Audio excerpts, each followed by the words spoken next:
So 'big boss 9' start అవుతుంది. So దాని గురించి ఒక వీడియో వదిలి మళ్ళీ డిలీట్ కూడా చేసేసారు 'బిగ్ బాస్ అగ్ని పరీక్ష' అని చెప్పి. సో యాక్చువల్‌గా అది కామన్ పీపుల్‌గా ఎవరైతే సెలెక్ట్ అవ్వడం కోసం అప్లై చేసుకున్నారో వాళ్ళకన్నారు. బట్ చాలా స్పష్టంగా అర్థమవుతున్న విషయం ఏంటంటే ఇది మనకు అగ్ని పరీక్ష. ఈ సీజన్ చూడటం, ఈ సీజన్ ఫినిష్ చేయడం మొత్తం చాలా పెద్ద అగ్ని పరీక్ష. తెలిసిపోతుంది డిజాస్టర్ వైబ్స్ ఎటు చూసినా కూడా కనబడుతూ ఉన్నాయి.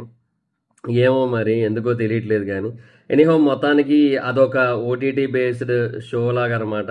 సో దానికి కొంతమంది జడ్జెస్ ఉంటారు. సో ఇంతకుముందు వెళ్ళిన కంటెస్టెంట్స్ ఎవరైతే ఉంటారో వాళ్ళలో కొంతమంది టాప్ పీపుల్ని అంటే సీజన్కి ఒకరిని అన్నట్టుగాను సీజన్కి ఇద్దరిని అన్నట్టుగాను జడ్జిలుగా పెడతారు.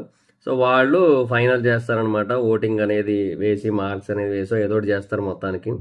సో అలాగా అందులోంచి మొత్తంగా ఒక ముగ్గురు అయితే సెలెక్ట్ అవుతారు. చాలా మంది అయితే ఉంటారు, బట్ ఒక ముగ్గురు అయితే సెలెక్ట్ అవుతారు ఫైనల్గా.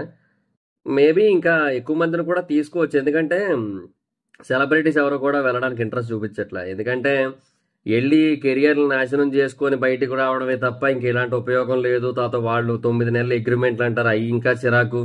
సో ఇలాంటి చాలా పంచాయతీలు ఉన్నాయి కాబట్టి సెలబ్రిటీస్ ఎవరు రావట్లేదు. సో మాక్సిమం కామన్ పీపుల్ని ఎక్కువ మందిని తీసుకునే ఛాన్స్ ఉంది. గట్టిగా ట్రై చేయండి.